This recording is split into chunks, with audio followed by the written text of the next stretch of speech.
We're live. Not yet, right? Wow, it says we're live, right? We do this every week. Yeah. It's old news by now. I think we're live. We're Yeah, but we're it definitely takes live. it takes a second, right? Yeah, it For takes people a to start coming second. So, Lisa, we sit here and we kind of act normal. Right, because We nothing's act happening. normal. This is our normal selves. This is what we do. We're just not very, you know what I'm saying. Anyway, Lindsay. Yeah.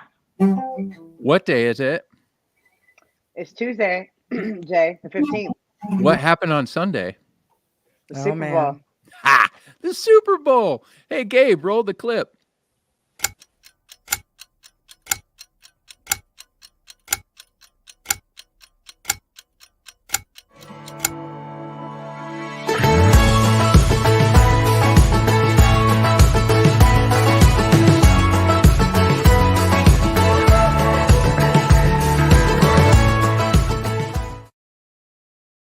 I love that picture so much. Okay. It's so good. Andy.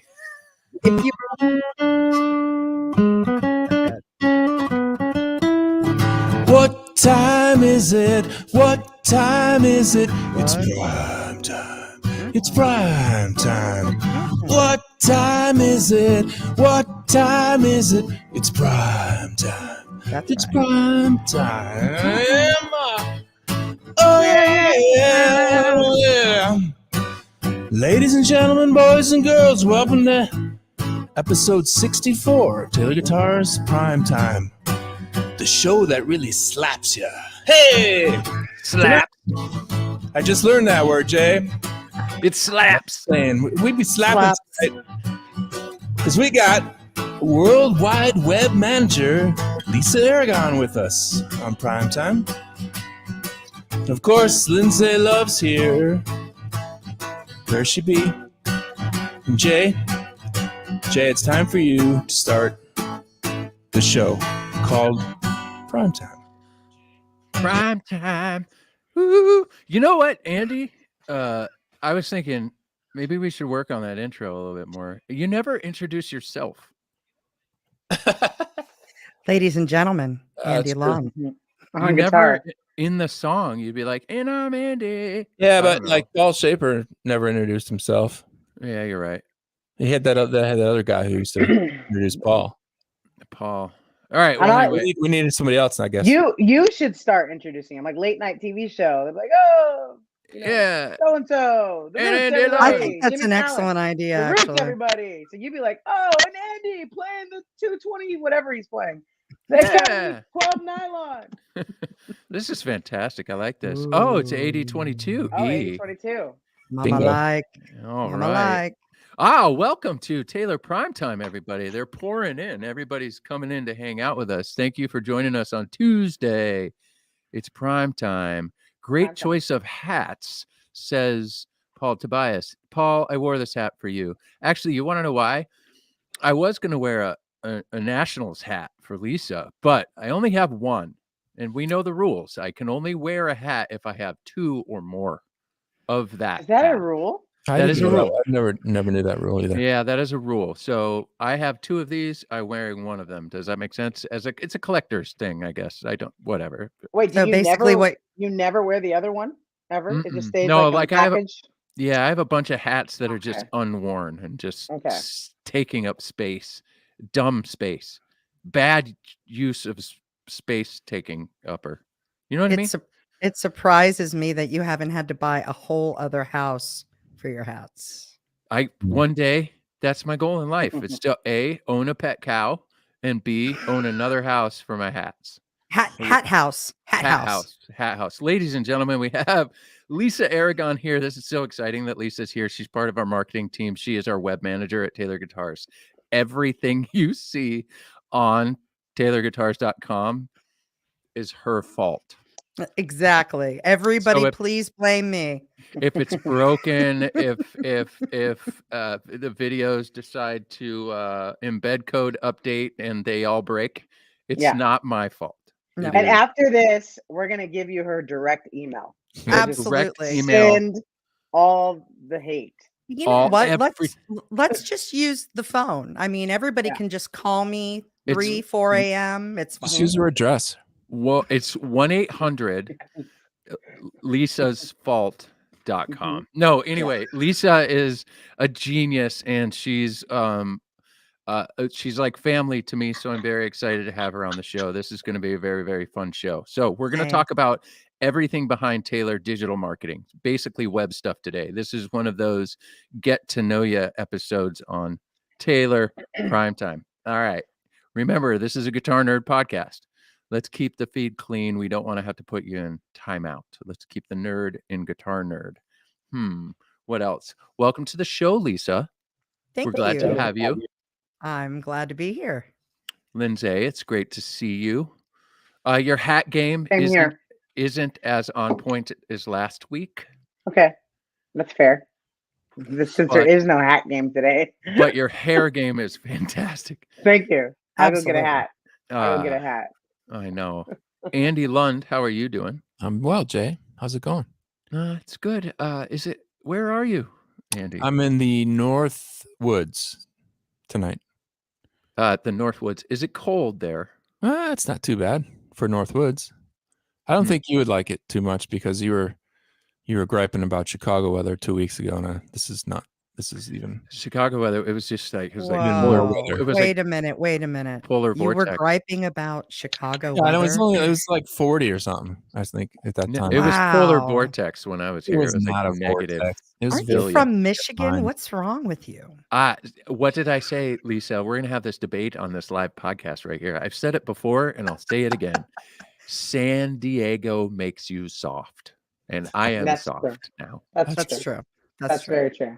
I agree with that. We live in the place where people come visit and go on vacation. Anyway, it's good to see you all. And Lisa, we can't tell you how happy we are to have you on the show. Trivia. There is trivia at the end of the show. We're going to do a nice giveaway. The trivia for tonight, the prize for this evening is a Taylor Sense Smart battery box. So get excited about that at the end. So Lisa, this is how this goes. We talk way too much. We laugh. We have a good time. We enjoy each other's company from different rooms, as you can see. We really like to have engaging conversations with our feed over here. So from time to time, I'll pull questions up. But to get the show rolling, we do a couple of segments. Often we do a segment called Hug Your Haters. My mom has been the hater for like weeks on end. Every week we frustrate her in a different way. Love you, Mom. I'm just kidding. Yeah, I'm going to get hate for that after the show. She said last week, she's like, "Could you stop embarrassing me on the show?" So, of course, you can't tell me to stop embarrassing my mother. Right? Okay. We do have a segment. The first segment we're going to go into, we haven't done in a couple of weeks. And it is called The Draft. Hey, Gabe, will you roll the clip? Maybe. He's got to find it.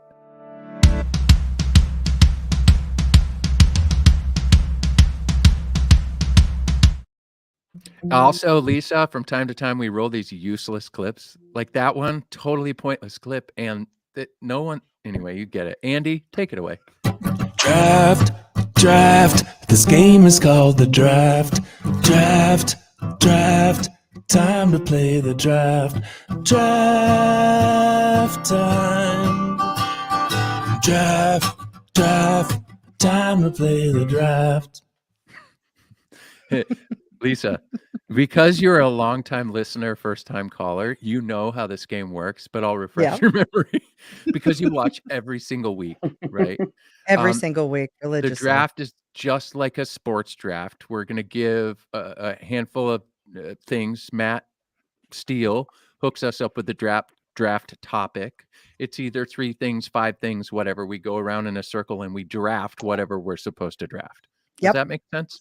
So let's take it away. Gabe, what is the draft topic tonight, or the draft subject? What are we drafting, Gabe? Draft 3 bands, artists you want to play a live show with. That's a good one. That's a good one.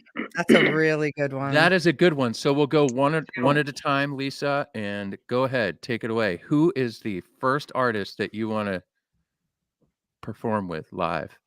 Gaga. Lady Gaga, without a doubt. That would be fun. Outstanding musician, outstanding singer. Why not? Would you stand on the piano? I might. I might actually lay on the piano. Okay. Lund, what is your first draft pick? I'm gonna go Neil Finn / Crowded House. Ooh, that's a good one. That's a good one. Oh, yeah, that's a good one. We back that, Lindsay. Ooh. I'm gonna go Beyonce. Beyonce. Yeah, I want to play for Beyonce. I mean, not now, but I would. Yeah. Okay, what era Beyonce right now? Oh, that's important. Well, I mean, it doesn't matter. All eras are good. I played for Destiny's Child. I'd also play for her like iconic halftime show when she brought up Destiny's Child. She has a really rocking all woman band. Yeah. And the guitar player in that band is phenomenal anyways. And it's like I think Ari Lennox or not Ari Lennox, Ariel O'Neill or something. But she's phenomenal. But yeah, she's a rockin' girl band. It'd be fun. I could kind of see like a fast forward modern version of that solo that Tim Godwin did with Air Supply, where his hair was blowing back, but it's Lindsay like ripping this spotlight solo on a B stage with Beyonce. Yeah, absolutely. That would be slapping. She puts together she's one of the few artists that still put together quite a thematic, expensive show. A lot of them don't do that anymore. Yeah. So it'd be a fun one. Look at Homecoming. It was awesome. Exactly. Jay? Does it matter? I should probably made up the thing, but I'm asking rules. Does it matter if I what instrument I play? It's up to you guys. Tell me. Does it have to be guitar? No. Okay, cool. Not at all. I would like to. I've always had this like dream to play modular synth with LCD sound system. For some reason, if you've ever seen them play live, they've got like 2 mod synth guys, and I want to be the third guy plugging and putting stuff in places. Modular synth guy in LCD sound system. All right, Lisa, who's your next draft? All right. I don't know how popular this is going to be, but without a doubt, Tame Impala. I mean, come on. Fantastic. Yeah. Kevin's talent is just That's where you're at, Tame Impala. Well, I'm not going to talk any trash about that. Don't do it. Don't do it. I won't. It wouldn't have been my pick, but I'm just kidding. Fair. Lund, who's your number 2 pick? Jay, when you were talking about you've always had a dream to do something, my head for you immediately went to Will Ferrell and a jazz flautist. I thought that's where you were going with it. That is also on my list, but it's like 4. Nothing against jazz flautists, by the way, because one of my best friends is a killer. My dad was a jazz flautist. Yeah, oh, come on. Is that true? Yeah. But that quote is so funny. My second pick would be I would love to play a show with Peter Gabriel. Oh, yeah. What era? The era where they're running around in the opposite direction that the stage is rotating with big long trench coats and Tony Levin's playing bass. Yep. Which is almost all of them. So you had me at Tony Levin playing bass. Yeah. Love it. Lindsay, what's your next draft pick? Okay, this would I'm gonna kind of cheat a little bit. It would be like either Robert Glasper or Ghost Notes. You have to pick one. I can't. It'd be okay, hold on, let me go. It's one draft. I think I want to play with Robert Glasper's band. I mean, he kind of has a collective. Like he has Chris Daddy Dave sometimes on drums, him, Derek Hodge on bass. And then usually if he has like it's a family party, he'll get like Erykah Badu to sing. So then, you're playing for a bunch of different artists, like Erykah Badu, you're playing for Yeba, you're playing for a bunch of people. So I think I want to sit in with his collective. I love that idea. Well, I was going to say one, but then I was thinking about it and I'm like, I would stop playing and just watch, and that would be Prince. Wait. No, you didn't say we could pick artists that are gone. Yeah, that you are didn't alive. say that. No, No, you that didn't say changes that would change everything. everything. Okay. That was Michael Jackson, Prince. I mean, yeah, that changes everything. Okay, fine. They have to be alive. Alive, Fine. You guys yes. are mad at me now. Yes.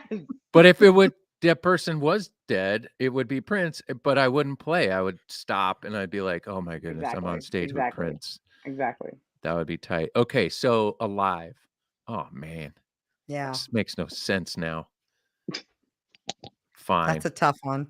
That is a tough one. Alive. You know what? I got some inspiration over the weekend on Sunday in the middle of a football game. Yeah.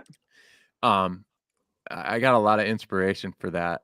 That would be I'm not going to choose that just simply because it's a given that I think we all would want to play the halftime show with Dre. Yeah. Okay. So I'm not going to do that. I'm just going to go out there and give the old faithful. Of course, I want to play with Iron Maiden. I want to be the fourth guitar player in Iron Maiden. Lisa, who's your last draft pick? You just said, oh. I can't pick one. I have to pick two. Are they twins? No. Nelson.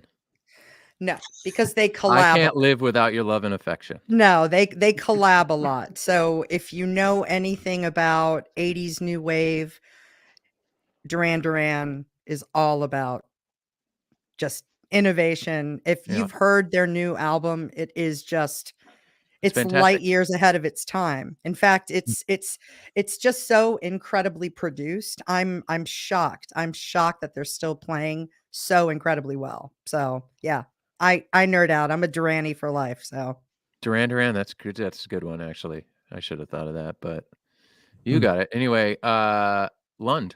I need to hear that record. How old is it? When did it come out? Do you know? It just came out in the past year. Cool. 21. Future Past. That's what it's called. Past. So my last one, I'm not gonna play with the band. I'm gonna work for the band because I want to be Jeff Beck's guitar tech, because I'm not gonna get on stage and play with Jeff Beck, but I would love to just be like 15 feet away from his amp rig and just like make sure his guitar is in tune and just be in that moment. So I'm gonna work that show. I'm not gonna play that show. I changed the rules, but so you're picking a second round draft pick. That's like a second round draft pick. Yeah, I like sounds that way. You brought a second rounder into the first round. I back that. Jeff Beck's guitar tech. Okay. Yep. Lindsay. Yeah, I'm just trying to think of fun artists to play for it. So I got the jazz with Robert. Who did I pick first? Beyonce for the R&B pop. I think the last one, this should be tricky. I'm gonna cheat again, but I think I'm gonna go Prince with. Well, no, I said that would be my first answer if we could do dead or alive. I would have loved to do that, but no. I'm gonna go with either Kendrick Lamar or Jasmine Sullivan. Oh, that's good. I'm telling you, man. I played for a hip hop artist, and I did but his stuff was more like the Roots and Tribe Called Quest, more of that old school, like very musical neo soul hip hop. So there's a lot of musicality in it, and Kendrick has the same kind of stuff. So it's a lot of fun to play. So I think Kendrick, yeah, for sure. Yeah, I would say that is a great choice. Kendrick's movement the other night makes every time I see that dude perform, I'm like, oh, it's Pulsar. Pulsar Pride. He leaves everything on stage. Lisa and I were talking about the like side step that he was doing. Like it's just everything is just fantastic. Yeah. That's great. Yeah. I would do this next one. This next one is I'm thinking songwriters, and I watched the Beatles documentary again, and I've had the opportunity to be around Paul McCartney, and he's so gracious and kind, and he's actually genuinely interested in any person. It's almost like he's got this weird photographic memory. He'll remember, he's really interested in what you do, and then the next time you see him, it's the same way. I think this one, I would like to play bass with Paul McCartney playing guitar. That would be really Oh, interesting. that'd be So I would fun. like to be his rhythm section. That would be fun. That's it. Nice. We did the draft. Good job. Cool. Yep. There's the draft. Whoop, whoop. Oh boy. Lisa. Lisa. Ladies and JJJ. gentlemen who are joining us late, we have Lisa Aragon on with us. She's a teammate of ours here at Taylor. This is a getting to know you session on Taylor Primetime. Lisa is our web manager. That means, well, I'm going to let her tell you what she does in a minute. So Lisa, web manager, vocalist, guitar player, pianist. In fact, I think you're sitting at a piano right now. I am sitting at a piano right now. You want to However, I am tickle not the gonna. ivory? You wanna tickle I the am ivory? just gonna just lay it down. That's it. That's all I got. That's all I got today. It's so I'm good. gonna leave the performance to the professionals, i.e., Mr. Andy Lund. There we go. She's performed with, oh man, Hugh Jackman. Yeah. Demi Lovato, Janice Ian. Who else have you performed with? The Indigo Girls. What? Yeah. Who else? Frenchie Davis. Can't You think didn't of know this, anybody did you, else right Lindsay? now. Mouth breathing. I just don't know if we're like joking, being sarcastic, or is this serious? Like, are you serious? No.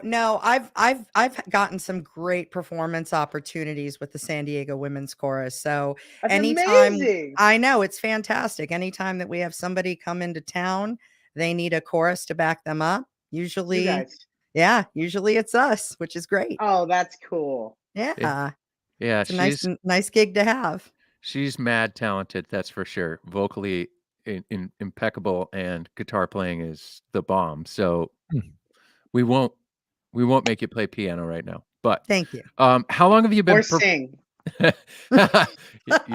you should sing. How long have you been performing with or with SDWC, the San Diego Women's Choir? Yeah, I've been performing with the San Diego Women's Chorus for 8 years now. Actually, my first season was the season that we performed with the Indigo Girls. So it was a happy accident. It was something I actually wasn't even planning on singing at the time. And it just turned into this, amazing experience. The thing about the chorus, and I can't say enough nice things about the San Diego Women's Chorus. It's, really our mission and vision is the essence of everything that we do as a performance entity. So every time we walk into rehearsal on Sundays, we sit down and we almost sound like a little cult, but we basically say, through musical expression, the San Diego Women's Chorus encourages women's creativity, celebrates diversity, and inspires social action. So that is just the essence of what we are and what we do. We participate in the community. We participate in rallies and events like the Women's March, LGBTQ events, you name it. We've done it. That's so fantastic. Like, Lisa, okay, so for those of you who don't know Lisa, some of you in the feed over here, I see some familiar names over here who do know Lisa quite well. But I would say Lisa and I have an agreement. We do. We have an agreement that I'm always supposed to, I have to read this to make sure it's right, that I'm always supposed to say kind words about her. So that was our agreement. But Lisa, no, all joking aside, Lisa's like a sister to me. We're actually pretty tenured now on the marketing team. We have a lot of new blood. So it's going to be exciting over the next few months to introduce you guys to some of those folks as well. All right. So Lisa, I'm going to do this thing before we dive into this conversation. I asked this question to everybody, but before I ask this question to everybody and we get into the discussion points, I'm going to ask you some useless questions if you don't mind. Do it. Useless question number 1. Lisa, what is your favorite color? No color at all. Black. Hey, I like that. What's your favorite sport? Baseball. All day long. I knew the answer to that. What is a song you wished you would have written? I've been thinking about that for a long, long time, actually. And if I have to choose one, I have to think about Elegant Simplicity, Shine On You Crazy Diamond. full length Pink Floyd. Wow. Nice. Nice. I did not expect that. It's true. It is specified in my will that you have to play that song when I die. Really? Oh, you're killing me. That's fantastic. I should think about a song in my will. Oh, Let me write that down listen real to quick. that. Listen to that. Unbelievable. Just All right. elegant simplicity. Elegant simplicity. Mhm. All right. Where is the coolest place you've ever performed with one of these people? It's a two-way tie. So we oftentimes do perform and sing the national anthem at Petco Park, which is great. But I have to say, performing with the Indigo Girls at Balboa Theater, that theater just has the best acoustics in it. Yeah. When you're actually singing on stage, it sounds incredible. So yeah, I'd have to say Balboa Theater without a doubt. Indigo Girls, Balboa Theater. Imagine that. Like It one day was you get a rad. call and you're like, hey, we need some, you want to come hang out and sing with us? And you're like, what? It's so good. Favorite guitar you've ever owned? Oh, that has to be Renee, my 224 CEK Deluxe that I bought last year, and I love it, love it, love it. Other than that, I had a beautiful custom Alvarez that I learned to play with when I was 6 or 7. Wow. What is the first guitar you've ever owned? That Alvarez. That Alvarez was the first guitar. Yeah, it was. Yeah, I wish I still had the thing. It was beautiful. It's absolutely beautiful. What happened to it? I pawned it in my early 20s. Hey, we've all pawned a guitar. We've all needed that. We all needed that skrill. Yeah, You know what I mean? Skrill. Hustle hard, stay humble. Yeah. Oh, that's so good. Well, if you want another Alvarez, you could buy one someday. But you've got that 224 CE Deluxe. That's pretty great. And you have a new joy, which is that Blacktop GT, huh? Oh, yeah. I don't know if you guys have seen this beauty yet, but look at that. Look at that. Yeah. Look at that. Oh, Yeah. And the sound is just, I mean, come on. I mean, it's just so beautiful. So beautiful for a small sound. And I love smaller body guitars. It's just, they just fit a lot better for me. I mean, they feel great. Yeah, I love them too. I love them as well. All right, Lisa, this is the question that I ask everybody on the show. Let's get into this conversation. Lisa Aragon, what in the heck do you do at Taylor? And second part, why do you do it? Well, first of all, I am the web manager at Taylor, so it's literally what it sounds like. I manage all facets of TaylorGuitars.com, every other website in our ecosystem, anything from digital Wood and Steel. I'm sure many of you know that we have a print publication, Wood and Steel. Well, we created a digital version, and it is just fantastic. So things like that, things like our blog, our video platform, all of the features and functionality that you see on those websites, that's what we're ultimately crafting on a regular basis. And we're working on digital strategy. And we're working with Lindsay and Jay to make sure that we are supporting them as much as possible. And she works very, very hard. No, I don't.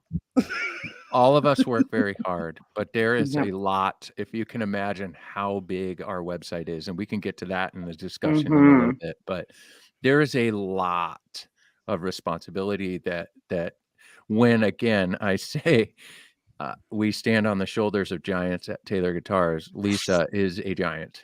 And we stand on her shoulders, and it's the first thing that anybody sees. So, of course, you're to blame. It's so fantastic. Checks in the mail, Jay. Checks in the mail. No, I don't need checks in the mail, but I do want to talk about the first day that I met you. Oh, no. Absolutely. Go for it. Go for it.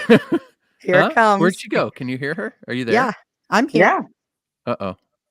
I think Jay lost everybody. Can you hear me, Lisa? I can hear you just fine. Okay. Mr. Lund, Can you hear me? All good. Are we Yes. good? Yeah, you're good. Yeah, you're good. That was wild. I couldn't hear you. Anyway, okay, we're back. This silly platform. So the first day that I met Lisa, I get this call. I get scheduled. We use Outlook, and I get scheduled for this interview potential web manager. And I'm like, oh boy, we had already done this 2 or 3 times before. And the other ones were okay. They were all very smart people.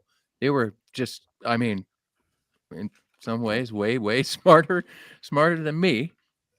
And but this time they didn't want to waste any time. So there was another gentleman that worked with us who, if you guys have heard the From the Factory podcast, my old co-host Cameron and I are scheduled at the same time for this meeting, but we didn't know. So we end up walking into this conference room, and I see Cameron, and I said, "What are you here for?" And he goes, "I'm interviewing the web manager, potential web manager." And I'm like, I am. Wait, are we supposed to be here together? So we went and asked our HR manager, "Are we supposed to do this?" They said, "Yes, you're supposed to do this together." You know, our greater boss at the time didn't want to waste any time. Just wanted to have us interview. So then all of a sudden, Lisa enters the room, and she was on crutches. Mhm. And I don't know how many days before you had gotten out of back surgery, right? I Back was surgery. actually going into back surgery. I had Oh, injured my back yeah. and was losing my ability to walk. So I So basically was on crutches throughout the entire time I was interviewing with Taylor. so she comes in, like, so I'm sitting here and I'm like, what? I mean, we could have done a Zoom call or a GoToMeeting call or something. We could have done this a different way. But reminder, this was pre-pandemic, right? So Lisa put the world on her shoulders and got to the interview. And she sat there and we chatted with her for all of about 3.5 minutes before Cameron and I kind of looked at each other like, yeah. So once the meeting was over, Lisa was great. We fell in love at first sight. We ran upstairs and I kind of like Kramer entered the room right into our boss's office at the time. And I said, hire her. That's it. All the rest of these interviews are done. I'm not doing any more. This is the one. And I'm not the reason why you got hired, but I'm telling you, that's how we feel, Lisa. So crutches and all, back surgery and all, she shows up and she delivered, and she's been delivering ever since. So, Lisa, let's continue this conversation. Absolutely. Agency. You spent some time at agencies, even potentially running your own agency. Take us through that journey from where you started and how you got to Taylor. Yeah, absolutely. So I actually started in media. I was with a little company called AOL 10,000 years ago, back when AOL was AOL America Online, and then they became AOL Time Warner. And then I just honestly felt like there was an opportunity to learn a lot more about digital. Things were starting to get off the ground with everything related to the internet. And before you knew it, I fell into agency life. And, you know, digital marketing in an agency environment, it's fast paced. Something is different every single minute of every single day. It's about the client. It's about the work product that you're producing. It's about, ultimately what you're trying to do to really forward every single client that you're working with, every single project. It's like your own. So, did a couple of stints with a few agencies in Washington, D.C. That's where I'm from. And then actually moved to Phoenix, of all places, but actually started my own agency there. We focused predominantly on independent businesses, small businesses, restaurant, retail, hospitality, a little bit, bars, restaurants, that sort of thing. It was fantastic because I was able to take all of the knowledge base that I learned from all of the years dealing with different brands like Marriott and Sears and Merck and, you name it, and really being able to take that and apply it to a small business. I mean, it's worth its weight in gold to see a small business flourish, because you're ultimately, giving them the tools that they need in order to succeed. So after that, moved on to San Diego, did a couple of small stints here with agencies, and found Taylor and fell absolutely in love, found that there was a role that I thought was absolutely perfect for me, and turns out it apparently was after 7 interviews. Yes, Yeah, 7. I think Barbara was the most 7 interviewed, and then interviews. yeah, I think Barbara was the 4 most with Scott. 4 with Scott. 4 with Scott. Yeah, and then we all of us interviewed. I mean, it was a big hire. It was a big hire, but man, Lisa. Okay, so why Taylor though? Like, how did you get there? Did you see like something on LinkedIn, and you were just like, oh, this one would be interesting? Actually, I was starting to look around outside of agency life, because I wanted to be part of a brand that I was passionate about. Yeah. And, I kind of saw this position on LinkedIn just kind of dangling on the vine. And for a second, I doubted myself. And I said, how can I pivot from working in an agency environment with multiple clients, with multiple areas of focus, to one particular brand? And, in one word, it's the guitars. I mean, it's all about the instruments, and the fact that we're producing so many beautiful things that bring people so much joy, that's brought me so much joy, and continues to bring me so much joy, that connects me to my wife and my family and my community and the people that I work with every day. It's no BS. I am the luckiest woman alive to be able to say I have a dream job. I have people that I work with that are fantastic. And I get to walk into work every morning and smell that beautiful smell of wood. Yeah. I can't describe it, you guys. It's just the most beautiful, beautiful smell. It's extraordinary. So Mm-hmm. Yeah. am I waxing poetic? It doesn't matter, but I mean, I think we all feel it. I mean, it does matter, right? It does, because we all get that way where we're we're so proud to work where we are, and in this period of time, you have gone from employee to employee owner, Mm-hmm. Mm. and which was, I remember the moment I had been working behind the scenes on all that stuff, and we did this live stream and this presentation to the whole company, and I remember that text message. In fact, I still have it in my phone, and you simply said, "Tears, dude." Right, because that's how it was. Just part of it. It's so wild to come to work every day and smell that smell, but your job is so intense. It's so hectic. There is so much responsibility that you have. Um, why is your job important to you? And then why is it important to the greater company? Honestly, I think the thing that I enjoy so much about working in digital marketing, particularly in building web experiences, is that you're giving somebody an inside path into something they can't see and experience. They're learning more about the instruments. They're learning more about what we're doing as a brand. They're learning more from each other. Ultimately, what we want to do is create just this extraordinary universe of guitar players. And that's what we're doing. We're taking it to the next level by, really paying homage to what we've done in the past, building instruments, but really we're innovating. I mean, I have yet to see a brand that's doing the things that we're doing, the product launches that we're doing, creating the beautiful creatives and assets that we're building. I mean, everything about that, it fuels me to want to present a better Taylor guitars every single day to our consumers. That's ultimately what I want to do. Yeah, it's really interesting watching you, learning from you over the last, oh boy, how long has it been now? 5, 6 years? 6, almost 6 years? Yeah, 5. 5? Yeah. Yeah. I had started a bit before you, but Mhm. shortly thereafter, there was a web manager, and then there wasn't a web manager, and now there was another web manager. And so learning from you the importance of delivering clear, concise information on our website. We have a massive website. We have a massive, beast of a content machine. And what has been thus far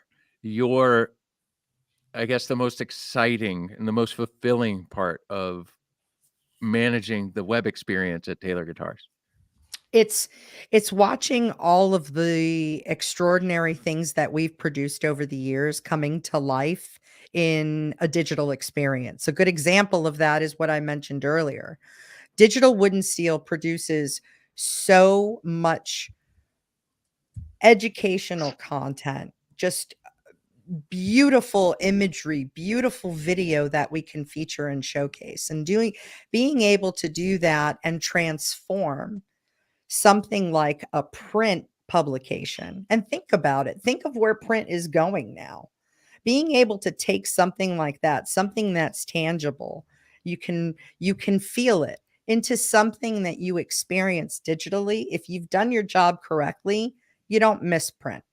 In fact, you feel like you've been educated even further by other multimedia, like video, like audio, what have you.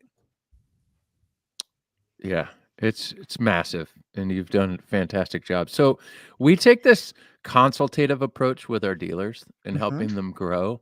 So another responsibility that you've taken, you put on your shoulders, is helping consult our sales team's market, right? So Yep. the dealers that sell our guitars, Tobias, for example, Chicago Music Exchange. I'm naming Yep. Chicago shops because of my hat. Even the monsters, right? So even the Sweetwaters of the world and the Guitar Centers of the world, we help consult in some way, shape, or form. Why do we do that with web? Why is that important for us to even care about what they're doing? Besides the obvious, obviously, if they do a pretty good job, they sell some guitars, they buy more guitars, et cetera, et cetera. But why is it important as far as web technology? To me, everything that a dealer is doing, and it isn't ultimately an extension of what we're doing and what we're capable of doing. So being able to provide the tools to be able to ultimately forward them in some way, whether it's through understanding technology a little bit more, maybe improving different areas of their website, maybe understanding their web presence a little bit more and how it might impact them. How easy and discoverable is their web experience? How easy is it to use the web experience? All of those things are important. So what we do is we work with our sales team as well as our dealer partners, and we look at everything stem to stern, examine their website, see what we can do to offer suggestions. If we see that there's a need for possible technical triage, we offer them the guidance to be able to understand what they can do to improve in that approach. Anything that we can do to give them the keys to the kingdom and say, look, we want you to be a better digital marketer. Let me help you. Let me help you. Let me help you. So Lindsay and Andy, you've both been here longer than we have. Indeed. Lindsay took a little break and then she came back. So collectively, you got us beat by quite a bit. What have you seen as far as our web presence? You've seen it from day one launch website, probably, Lund, right? to now where it is now. Well, explain that. What does that look like for you? Because you're working with all of these. You're one who needs content to help outside of the country. So how has Lisa and her squad helped you and your dealers and your distributors? Well, I've seen the whole thing. I remember the first time somebody showed me what the Google was, right? So that's how far I go back, Jay. This is before Taylor, but I remember I went over to my buddy Matt Brandenburg's apartment. His dad was a professor at the University of Illinois, and he was online. I was like, what is an online? I had no idea. So that's a huge question to see how far it's come in a relatively short amount of time. Taylor is pretty impressive, actually. And the one thing that I'm thankful for is working for a company that makes a product that speaks the universal language, right? So even sometimes we produce the majority of our content for our fans in the USA, and but even if the customers that I have can't understand everything, they can still see the beautiful guitars. They can still smell them when they open them. They can still watch all the great content that that your department creates and enjoy the music and be inspired by it.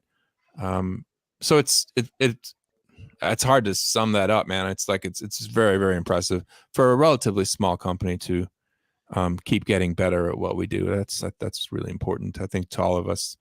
I think we're lucky that we're in that spot. Absolutely. Lindsay, what have you experienced? I mean, you're pretty, I mean, I like your eye. You know what I mean by that compliment. You've got some good I do know. art direction chops. You know what you like and what you see, and you challenge us to get better. What do you see on our web presence? How has it gotten better in the past few years? Yeah, I think what I've noticed, especially what Lisa and her team are doing, they're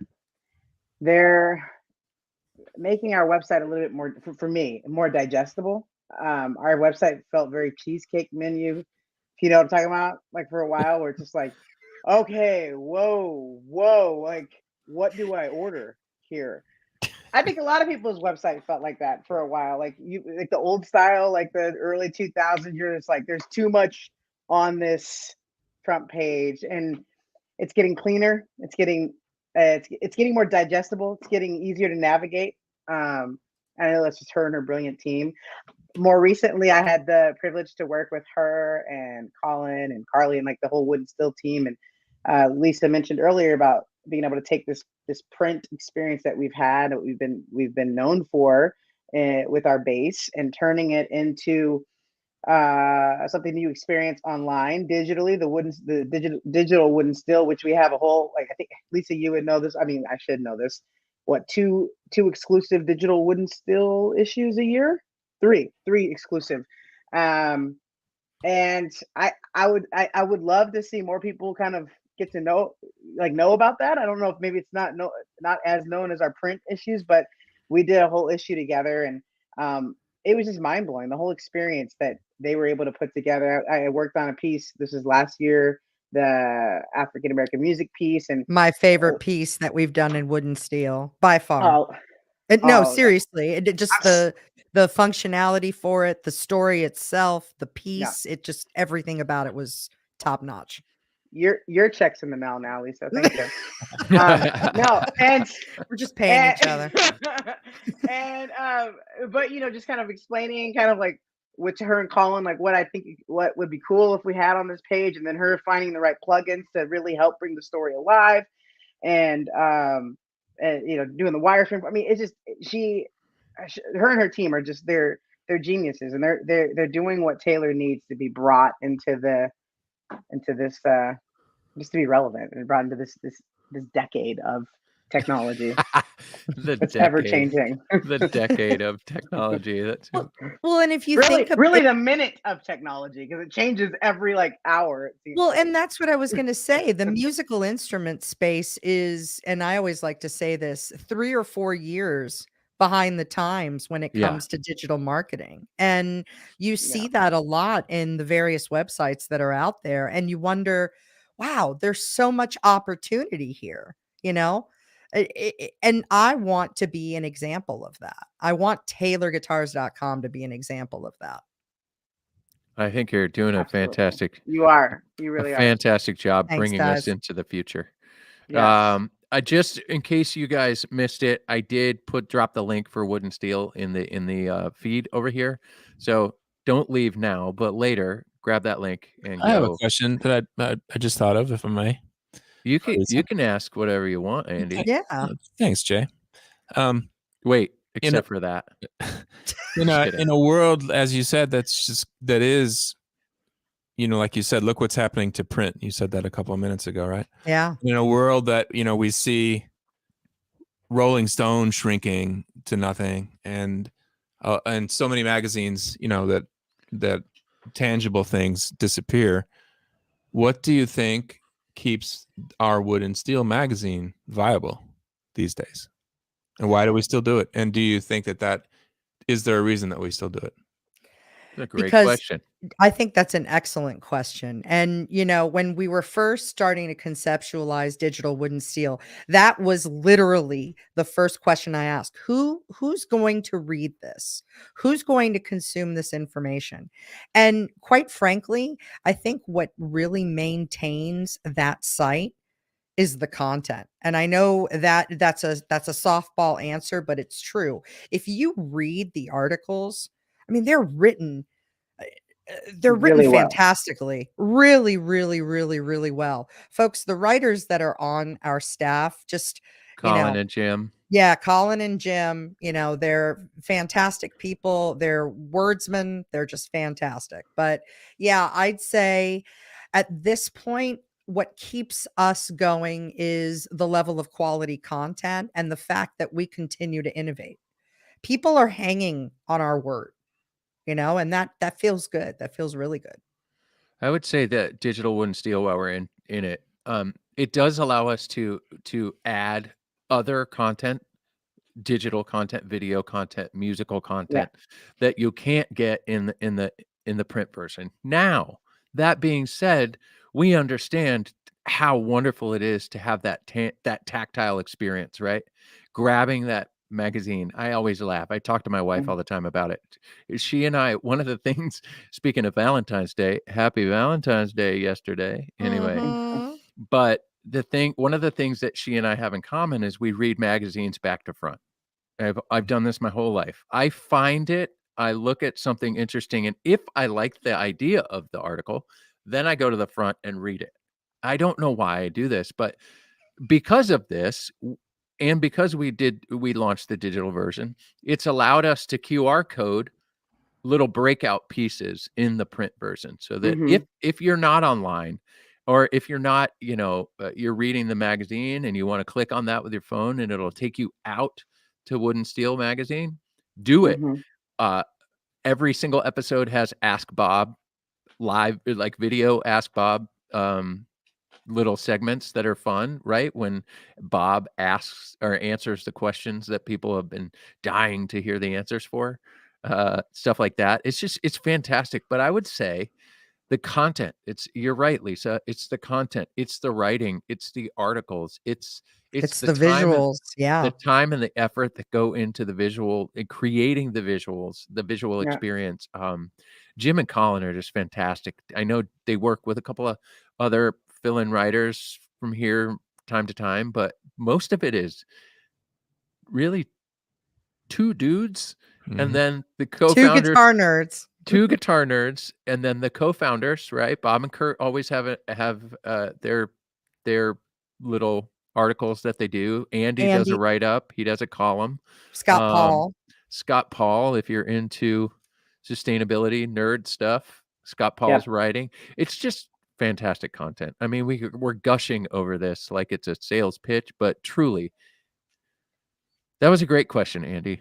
Thanks for bringing us to that. So, Lisa, while we keep this show moving, or we could talk forever about this, and we don't want to bore anybody. We've heard before that we talk too much. What we're going to do now is this next segment called Talking More. So, will you walk us through one thing? Launching a new product to Taylor Guitars. This could be a whole episode, right? And we would need all of the pillars, all of the pieces of the marketing team to kind of come together, right? And we have at the end of the day, you and I have worked in bigger companies, right? We have a small marketing team. Oh, yeah. We have a very small marketing team. I remember the conversation with the head of social media at Southwest Airlines. And he told me that he had 38 people that worked on his Instagram team. Too many cooks in the kitchen.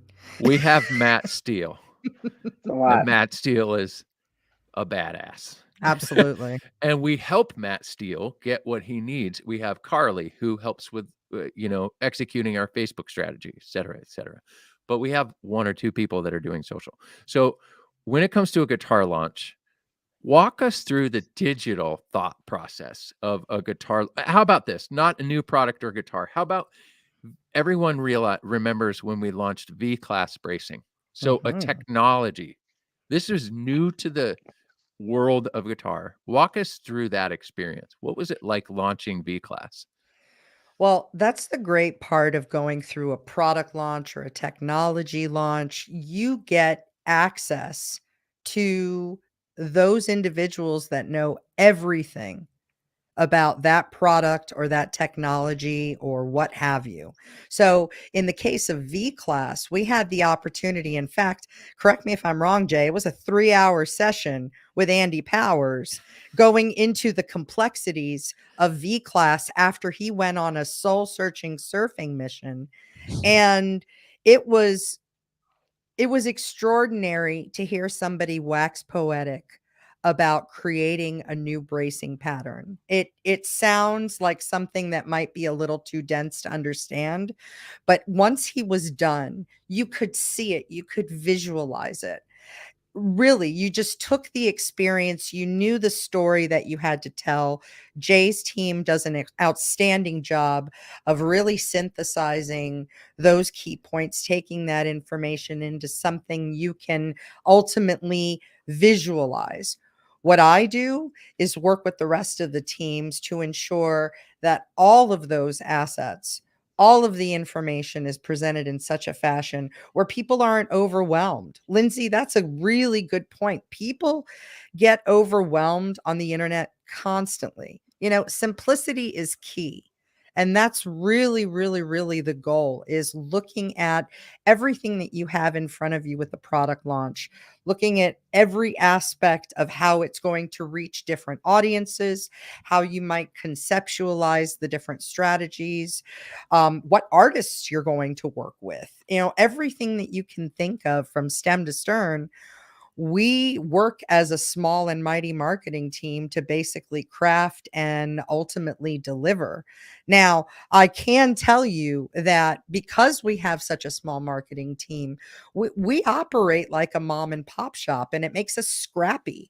That's why we create such great experiences. That's why we're so proud of the things that we've done. It's amazing to me that we're able to produce so much with so little. I would agree. That was a great one right there. Simplicity goes well in music as well. It's true. It's like the rest note, right? I think you brought a rest note to. I've said this before, maybe on the show, that sometimes the best part of music is the breath. Yep. And then you bring it back. And I think our website was completely and totally overwhelming. Like Lindsay said, it was kind of like the Cheesecake Factory menu is the biggest menu ever, right? And it's like So it's when you have one of those people on your, in your party, and you know that they take forever to order, the first thing you do is grab the menu and be like, while we're waiting for our table, decide. You Yeah. right. just you read this for now for the next 30 minutes. And that's how our website was. Uh, Lisa, you crush it every time you launch something. What are some of the web experiences that you've managed the launch for? We've actually launched a lot, quite a lot in my time at Taylor. Obviously, we've talked about Wood and Steel extensively. Our new blog, our video platform, Ebony Project, which was one of my favorite projects. Being able to have a video series and create something that just tries to take somebody through that journey page by page, that was just a joy to create. A lot of new features and functionality on the website. I can tell you there's a lot of great new changes coming as well.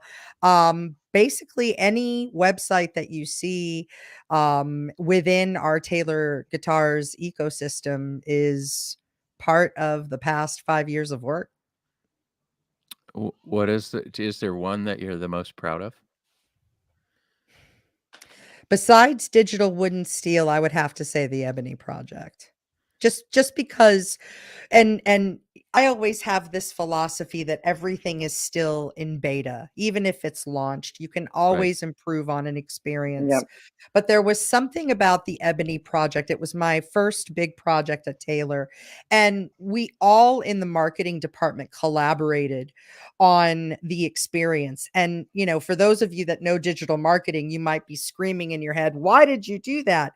It was actually incredibly rewarding to be able to create an experience collaborating with what, Jay, 5 to 7 people at any given point.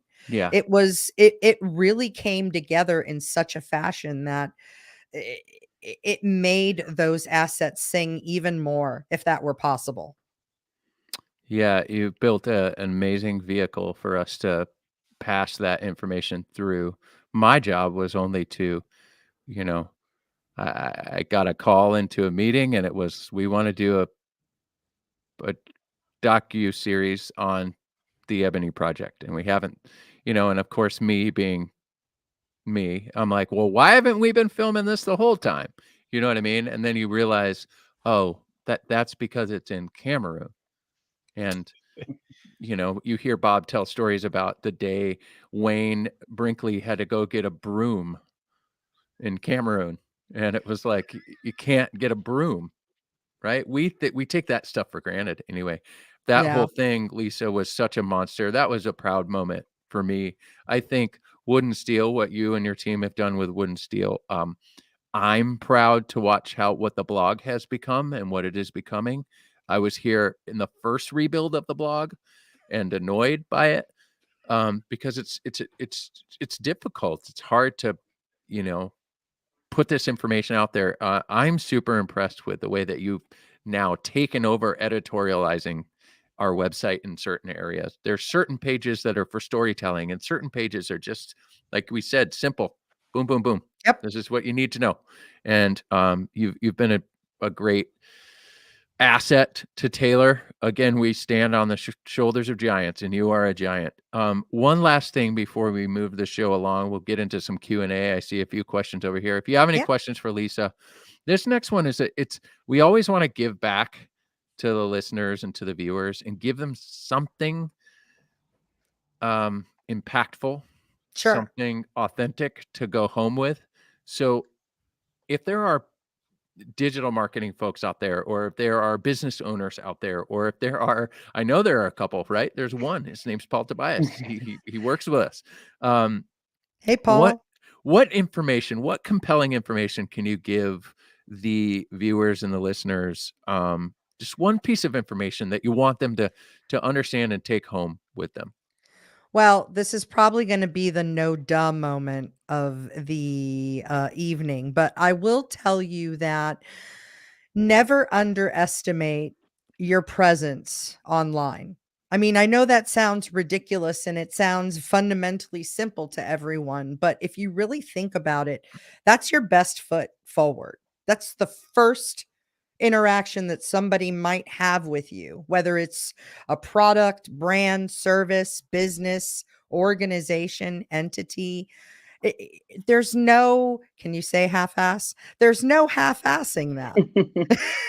So ultimately, well, I said it. I did say it.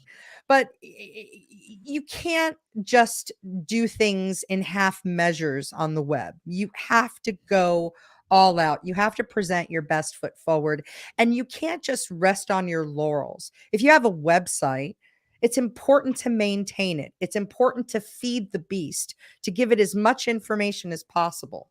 If you are trying to create a better brand presence for yourself, what are you doing to get your presence out there on other websites? That sort of thing. It's ultimately really being able to examine what you're doing online, not just your own website, but everything within your ecosystem.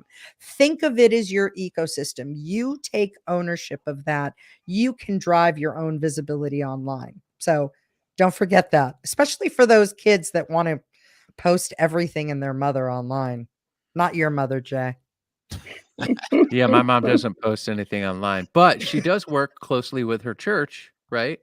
and I know she she has some input, so this information is great for her to go home with, go back to work and say, hey guys, let's look at our website. Next thing you know, my mom's doing a full-scale audit on their SEO presence. And she starts talking to me about domain authority, and I'm going to be like, oh, Lisa, why'd we have you on the show? Exactly. You've turned my mother into a monster. Anyway, no, you had me at domain authority. Right. We really appreciate you, Lisa. It's always fun having people on. We had Joanne on a while back. Oh, wow. We had her talking about just training, just how we educate and how we get better. And we do take this consultative approach for all of our dealers and all of our artists. And we want to help nurture people along and all this kind of stuff. So it's pretty exciting. I don't know if you guys have any questions for Lisa. There is a question here. I didn't read it.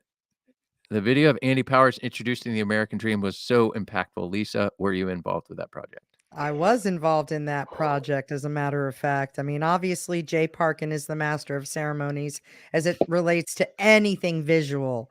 But when it came to the experience, yes, we built that from the ground up. We purposely built what we call story pages for our product launches. We create these big, beautiful experiences that not only accentuate all of the different attributes about the instrument, but really try to really deliver more education about the technology behind the instrument. You know, looking at pretty pictures of guitars is fantastic. We've all done it. We all love to do it. We love going on Reverb and seeing what's out there. It's like the Zillow, you know, if you will, of guitarists. But, you know, at the end of the day, it's going to be, yeah. I lost my train of thought. There you have it. At the end of the day. Only because I saw somebody literally stop at my fence and stare at me, asking me what I was doing. Really? Yes. Somebody literally just stopped at the fence like,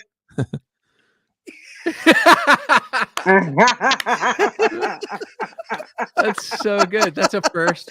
We have so many people on this show, right? I was thinking about this the other day.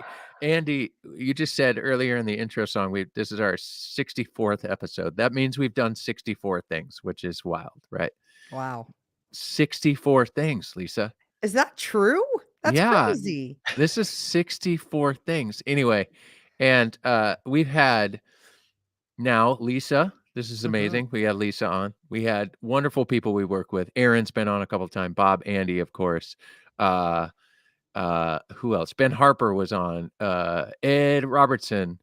Tyler Robertson. I mean, I was just going back. Tyler's a good one. Tyler's a great one. I'm thinking, like, look at all the people we've had on this show. We had to have Lisa on because truthfully, Lisa's responsible for everything we do. Anyway. All right. How many questions? Do we got any questions out there? So Lisa, Jay. Let's say this. So Lisa and Jay, we watched this on YouTube, but you were doing Zoom, right? What are you using to broadcast on YouTube? Oh, that's a great question. We use this sometimes silly, sometimes wonderful little web app called StreamYard.com. It's perfect for stuff like this. It's not too high production, but it keeps our low budget show low budget and on budget. We are probably going to move to Vimeo. Actually, we have a Vimeo Enterprise account too, which sounds funny, but you can live stream to YouTube from Vimeo. Yep. So one of these days we'll move over, but right now this one works and it's good. That's that question. Any more questions? I know Lindsay's got a question. Yeah. I think I saw one. It said, "Oh, it's up at 6:48." Phil, he says, if you find it, just throw it up.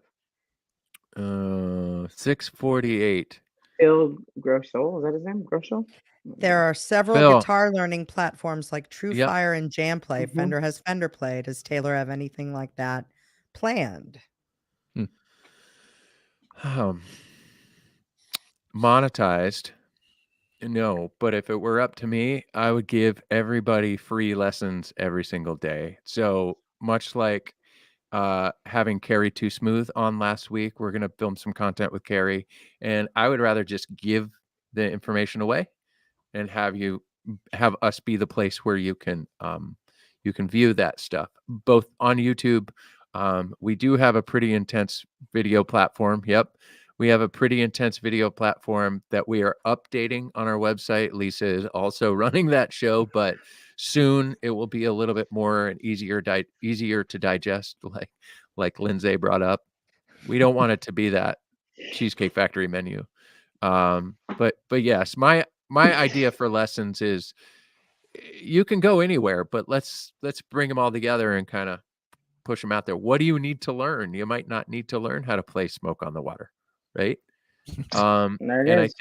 I think there are platforms that are fantastic platforms out there. So I think they already have that market, and I don't know if we need to join, but we are going to start giving away. We have a content strategy where we're going to start educating. You're noticing that on YouTube, actually. We're starting to way more educational with our content strategy on YouTube and on our website. Yeah, and I'd encourage you to look at the articles on wood and steel, digital wood and steel in particular. The instructional videos are top notch. I think I've honestly learned more from some of those articles in terms of just better playing style, chord progressions. I've honestly learned more from our own articles than I have in some of these tools, because think of it, it's a utility, but you're void of theory. I think that's important. Yeah. I think I've learned that. I don't know. I'd love to ask you guys, that you and Lindsay and Andy. I've learned a lot. I learned a lot every time. Carrie has been very helpful to me. I mean, again, just his little tidbits of information. Oh, they help me kind of get there. I think Nick Vinoglou once said, we all know theory. We just don't know we know theory. Right. And those little things, Tony Policastro talking about small wins. Yeah, I think the articles that we have in Wood and Steel have been very helpful. Lindsay, who do you learn from, and where do you go besides your dad making you take classical lessons? That was a long time ago, like 20 years now, 23 years. You know, I like most people, I think I just go to YouTube and I'm looking up. There's certain players that I look at, like Carrie's one of them. Isaiah Sharkey's another one. I'm on YouTube like everybody else, just kind of listening to a song, and if I want to learn a technique, I'll look it up. I mean, the internet's a beautiful era for that kind of stuff, where you could just, do that. So, and then when it comes time, I've also paid teachers. There's a lot of these great players, like Carrie, like Isaiah, like Nick. They actually do offer lessons. They have like open season when they're not touring. And usually these session players, though, they don't take beginners too much, but so for me, it's like these session touring players, they have these windows when they're not touring, that they're like open for classes, and they have a few slots available, and then I jump on immediately. So that's my thing. Yeah. We got a question here. On Digital Wood and Steel or on Taylor's site? Oh, that may be for somebody else. It is. Oh, Rob, you're talking about. I get it. The new video of Rob McGargle. Yep, string changing video. I saw it. Did you re-record that? Yeah, no, we're gonna do a lot of those yearly. I think we're gonna update that kind of content. What it does is, whereas, let's talk about our buddies over at Fender. Whereas Fender's guitar configurator that they're launching and they're really pushing in, that helps them get information as to what people want to buy. Yeah. And so they can plan product launches. I mean, I'm not giving away anything. It's the same thing Nike does with custom shoes, right? Or Ford does with a truck builder. It's gathering information. And Lisa's done a really good job kind of implementing that into our web ethos. Really is that idea of let's let's ask for some information, and then we can decide. Cool. So the Rob video, we did changing strings on a steel string 6-string, knowing that comments were going to say, how do you change strings on a peg head or on a slotted headstock? Oh, boy. Right. So which then I put that in there and go slotted headstock. All right. That's the next one we got to do. So we're reverse engineering YouTube and, answering questions that people are asking. Yeah. Rob McGargle. How did the pandemic and all the staying at home inform your content? Oh, that's Lisa, you want to take that? Yeah, absolutely. We We got a lot. laughed. We laughed a lot. No, we actually surprisingly became more productive. I feel like it was literally somebody coming into a room, shutting the doors, shutting the curtains, and saying, "Go." And we literally probably, what do you think, Jay? I'd say we did probably 2 years worth of work in 6 months. I mean, if I think of American Dream, for example, that was an amazing product launch to be a part of in the middle of a pandemic. And it was wildly, wildly successful because we were able to understand an engaged audience in the middle of a pandemic, understanding as we understood how the power of the instrument was taking everything and basically giving people reality checks about their life. Do I want to learn how to play an instrument? Yes.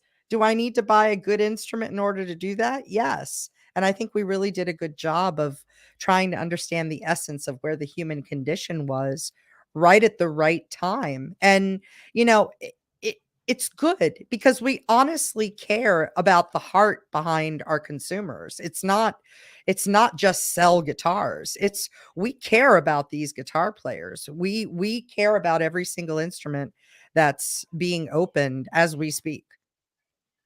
So I would agree with that. I think we worked harder.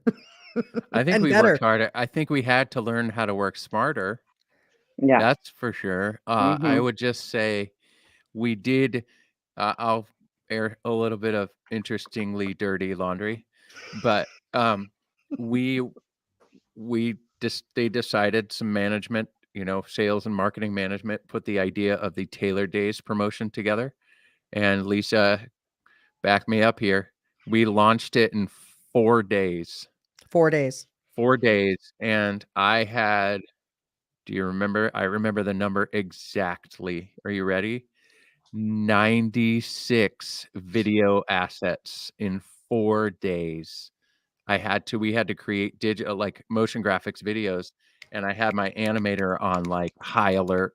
And we were doing this stuff because we had to, the idea there was to, really, we didn't know what we needed to help dealers stay in business. If they can't sell, we can't sell. We felt that. We felt that completely. I remember one of those nights when we were actually creating the various experiences for different parts of the world. And I'm, jumping on my VPN to see what France is seeing and, what Germany is seeing. And you and I are on Slack trying to figure out when we're going to get the videos into the experience. But that's the fun stuff, right? That's the job that you love to do at 10 o'clock at night, knowing that something beautiful is about to be launched. It's fun. It's a lot of fun. Yeah, when you love what you do, it's not working. It's not working. I get to wear baseball hats and talk to people every Tuesday night. Yes, there's a lot of effort that goes into it, but this isn't work. This is fun. We got a nice shout out here from James. I know it's already been discussed, but every guitar player should have to read. That's right. Ebony Project work. It is truly uplifting. It's uplifting for us to tell the story.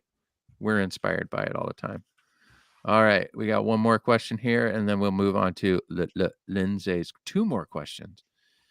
Do you have any advice for musicians trying to improve / expand their platform reach and professional network? That is a killer Good question, question. Drew. That is a great question. Man, who wants to take that? Oh. Platform reach. Let's talk digital, Lisa. You take digital, and then maybe the three of us on AR can talk about Where to begin, honestly. Not having a presence on YouTube is ridiculous. You need to be on YouTube, gold standard, without a doubt, 150%. Remember, second largest search engine in the world. It needs to be dialed in terms of your presence. I think SoundCloud is good, but at the end of the day, you're really trying to drive reach. So, social is critical. You know, I'm a fan. I'm more of a fan of Instagram versus, say TikTok, but Jay, you might say TikTok's a little bit better for performances and whatnot, and I'd say, launch your own digital presence. The best thing that you can do is ultimately create your own brand presence. So create a website, feature your own music, your own playing style, whatever you want to do to wax poetic about music, create your own brand presence, put it online. Yeah, I would agree with that. I think you have to be, and we'll go to Lindsay next here, but I think you have to be a little bit willing to call the audible from time to Yeah. time. Instagram might be really great for you. From other times, I think being on TikTok is great. Being on Twitter is great for some people. Right. I've got artist friends who use Twitter to share their SoundCloud, any music that they've uploaded to their SoundCloud, use them together. Um, some Yep. people do really well on Facebook. Some people do well in Facebook groups. There's network on Facebook groups. They're knock into songwriters groups and try and get invited in and go in and take feedback too. If you put something up that, I mean, it might not be that great, it hurts sometimes to hear somebody say, that's not the greatest chorus, or that's not the greatest whatever, or that's not the greatest photo. But have people that you trust in your network that will give you that honest and clear feedback. That's a big one for me, in improving with artists. As far as artists and musicians are concerned, the one piece of information and advice that I give all musicians is the same. This is the label side of me saying, if you are not in your favorite band or you are not your favorite artist, think about another career. And that's very harsh for someone to say, but think about it. Like, you gotta want, like, I wrote this song. Lindsay, listen to this song that I wrote, right? I'm working on some electronic projects with a couple of collaborators. I send it to Lindsay. We put a singer on it, and Lindsay went A, B, and C. And I was like, you were right. We need to replace the vocalist. Right? Did you replace her? Yeah. Yeah, but you have to accept that feedback. And I think Taylor has that thing. We do accept each other's feedback, and sometimes we don't want to hear it, and sometimes it's totally frustrating. Right, Lisa? Like, sometimes it's like, pull my hair out. But at the same time, take a breath, that rest note, right? Take a breath. Let it sink in. Actually, Lisa knows what she's talking about. I'll take that feedback. Or Lindsay or Andy. Andy tells me how to hammer on properly. You know what I'm saying? Lindsay. I would add to everything that Jay and Lisa just said, because it was all correct. But I would just add for you, Drew, find your audience. Like, know who they are, where they are, what they want. And then, definitely diversify your platforms. There's so many platforms and they all function differently. So you definitely have to be on YouTube for your full performance type stuff. But think of Instagram and TikTok and things like that as a channel. So post 30-second snippets of what you're going to do, drive them to your YouTube. Another good way to use YouTube and Instagram is, like, I know a lot of artists that are trying to break through or emerge, they do covers and they kind of get on trends, because then their page gets kind of thrown into in front of a bunch of people who maybe wouldn't have found them on their own original music. So they do covers or the trends, and you kind of diversify the content you're putting out there. And I think the last thing would be consistency, which is really hard because I suck at that too. I'm not trying to be an influencer or anything, but consistency, like when you're trying to break through and you're trying to your audience and you want people to keep coming back to your page, the algorithm's always changing. So you have to be consistent. The only constant in digital marketing is change. That's it. Yeah. What is here today will most likely be gone tomorrow. So don't get used to it. Yeah. You know, if I can just say one more thing really quick. Absolutely. Best recommendation I ever got as a musician was to connect with other musicians, period. Connect with the musicians in your community.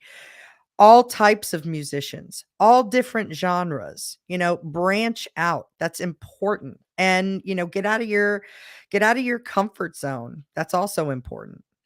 Yeah. Yeah. Get out of your comfort zone. That is a big one. Andy, do you agree or disagree with everything that we've said? I agree with everything. I don't know if I have a whole lot to add to some of it, but what I just thought of at the very end of what Lisa said is that you can connect with those people still at your local music store, and that's one thing that I'm very thankful for. Just that's how I got going. I remember going into the first stores as a kid and meeting people and just hearing other people around me talk about stuff or talk about gear or all that is, hopefully we'll get back to a spot or back to a time now where we can venture out a little bit more than we have been able to in the last 2 years. But that local store, man, there's a lot of information there, and there's a lot of people who come through there, and that's where you can meet great teachers and other great players and get good advice from shop owners. Yeah. I'm going to put this up here because I was about to say something about Paul Tobias. So if you are in suburban Chicago, Downers Grove, that is, and you're thirsty for some scotch, you can go in and you're interested in a guitar. The relationship building that a mom and pop dealer, a literal mom and pop dealer in this case, right? Tobias Music is fantastic. It's just one of them. There are many out there, but I would agree with Andy. Go in, meet people. Andy, let me ask you a question. If you walked into your local guitar store and I was like ripping solos with my foot up on a cabinet, like ripping solos like on a Jackson, would you be like that guy? I want him in my band, or would you walk the other way? If it was like 1984, definitely I would want you in my band. No, we're talking 2022. We're talking February 15th, 2022. I wouldn't cross you off the list. Okay, cool. So you're saying I have a chance. All right. You have a chance. All right, let's keep this thing moving. Is it another one of those long and great shows that we've had? Lisa, we can't thank you enough, but we have 3 more segments left real quick. The next one is called Lindsay's question. Haha. Andy, take it away.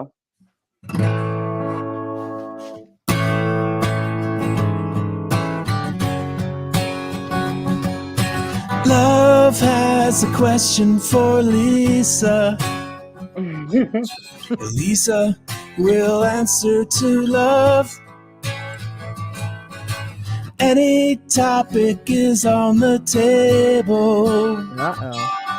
It's known all is fair with love. Here we go. Your turn. You know what? Well, first let me just ask Lisa, because if she says no to this, then I'm gonna have another question. Are you into musicals? I mean, you're in a choir, so I'm assuming, are you into like musicals and Broadway and? Absolutely. Yeah? Absolutely. Right. So then you know your stuff. Okay, cool. So if you could be in a musical, what musical would be and what character would you want to play? Oh, that's easy. If by the way, if nobody has seen the new West Side Story, all the hype is true. It is outstanding. Outstanding. Honestly, I would probably do a little gender bending and be Tony in West Side Story. Little gender bending. Why not? A little fun. Little gender bender, huh? I mean, he is the best. I'll start crying. I will literally start crying if I think of that movie right now. Really? Yes. I gotta watch it. I gotta watch it. Yeah, it's amazing. It's Okay. amazing. But watch Yep. the old school one as well. The old school Yep. one is fantastic. Okay. We watched the old one with with my daughter Simone. I think we started watching it, and it scared her. So we I'm not laughing at my daughter. That's not nice. But Now, did you ever go we see say the? scare West Side Story, and then you're like, Oh, she doesn't like it. she doesn't like it. Now, did you ever go see it like on Broadway? Go see the play? I have actually. I Okay, saw it at the okay. Kennedy Center. So So then, what do you think? Movies, play? you know, there's nothing better than a live musical. Yeah. Honestly, Musical. Okay. That's the way it goes for sure. Okay. I'm Okay. a theater geek from way back. So Okay. All right. Ooh, theater geek, guitar nerd. Oh man, this is getting wild. yeah. Piano All player, right. choir. All right. Choir. You are leading the nerd game. You right are now. leading the nerd. Good thing we're gonna talk about sports in a second. Maybe. Exactly. what? Exactly. Guess what time it is?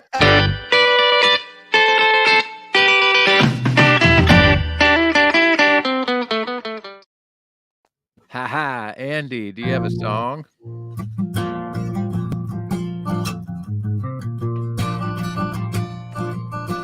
Two minutes of sports, biggest day for the NFL. LAD was tough, it sure was fun. But in the end, Stafford got it done. MVP, Super Cooper Cup, the youngest coach to win. That's what's up on 2 minutes of sports. Very nice. That was beautiful. Fantastic. Very You threw all nice. the Super Bowl stuff in there. All I the got to facts. start this 2 minutes of sports out by saying, go Lions. We did it. The No. Lions finally got our Super No. Bowl. No. We got our No. Super Bowl. It didn't No. happen. You got close. Yeah. LA Rams. LA Rams. LA We- Rams. We got our Super Bowl. It's the No. closest we're ever gonna get. Give it to me, Lindsay. I can't. My mom and I were in tears. You guys were that happy for Stafford? Come on. Have you been a Lions fan ever? It's No, the well, worst. no, but I did think they had a chance with Calvin Johnson. When they had Calvin Johnson, I thought they had a chance. The Detroit Lions, where Hall of Fame players go to retire early. Billy That's Sims retired early. That's true. Barry retired early. Megatron That's retired true. early. Anyway, I'm just honestly glad football season is over. Bring on baseball. Bring Amen. on baseball. hopefully we'll have a baseball season sooner than later. Okay, so let's dive right in. Halftime show, ladies and gentlemen. This is a music thing. No This is a sports? music thing. Okay. Ooh. No, Okay. yeah, we'll get to it in a minute. I have one question for Lisa, but let's go halftime show. Everybody, Lindsay, how did you feel about the halftime show? Top 5, right? I mean, yeah, Wow. I don't put anything behind. I don't put anything above like Prince and Michael Jackson. Their shows I think are untouchable. But yeah, it's top 5. It might be 3, might be 4. Beyonce's up there too. So it might be.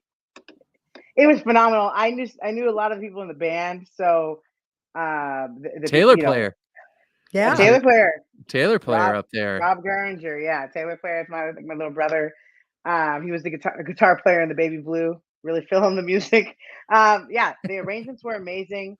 I'm a 80s baby, so I was a 90s kid. It was just it's West Coast. It was so West Coast.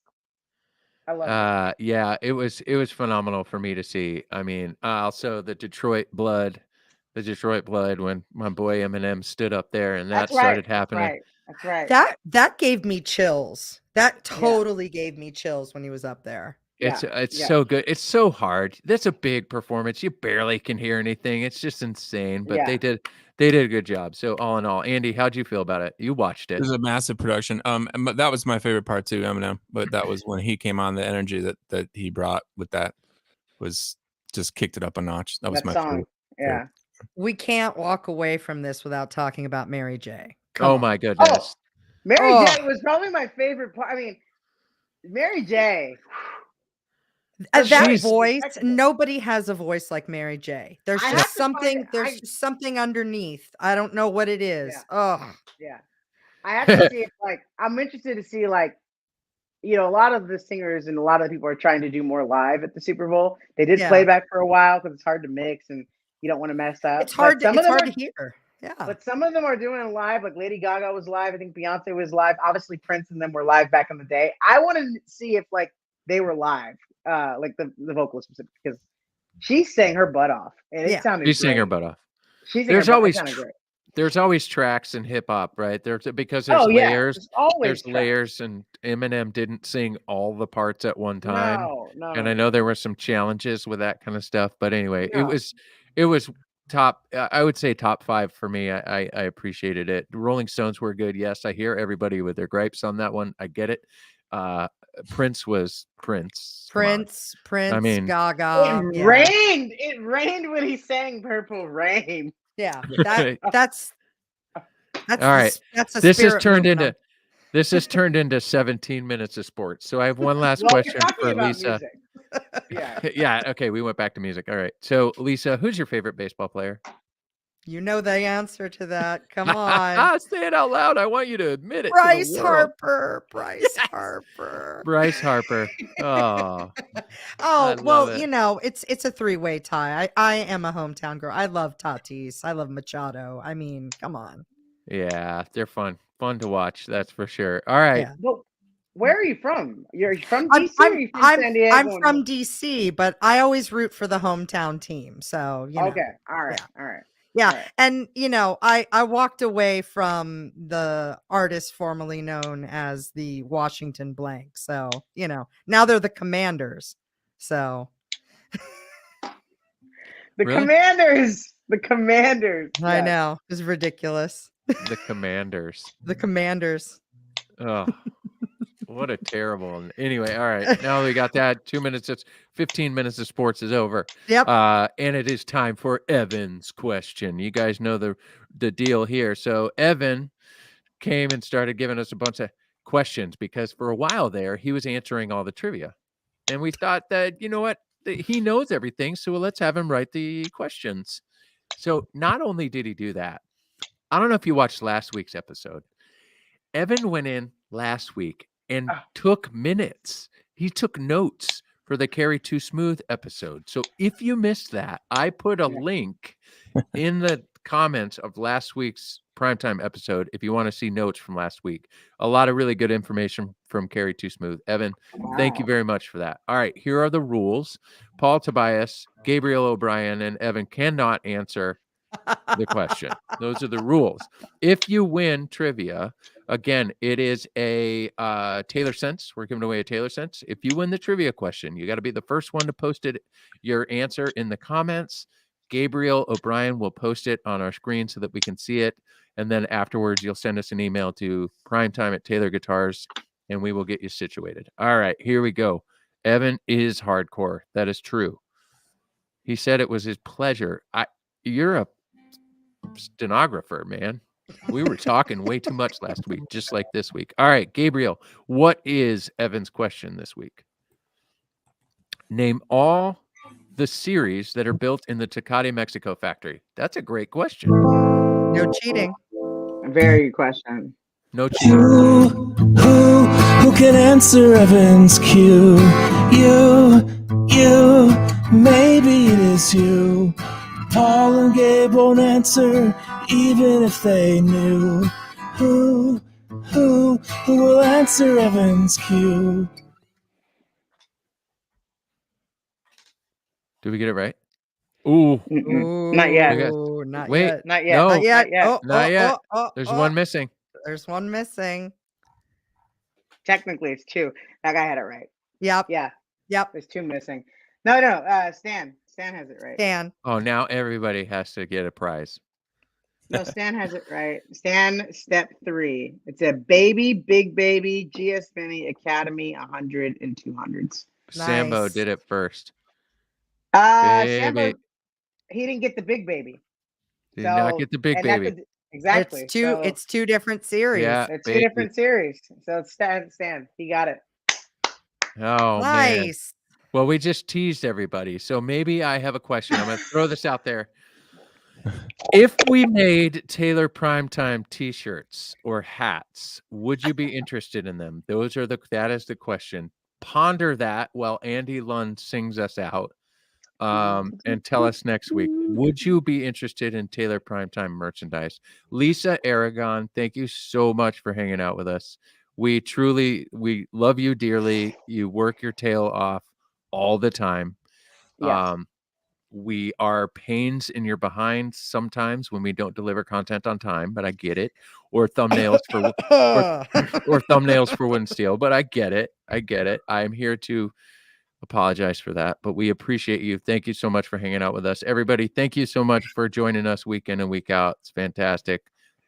Lindsay, as always, it's fantastic hanging out with you. Andy Lund, always great to see you from the North Woods.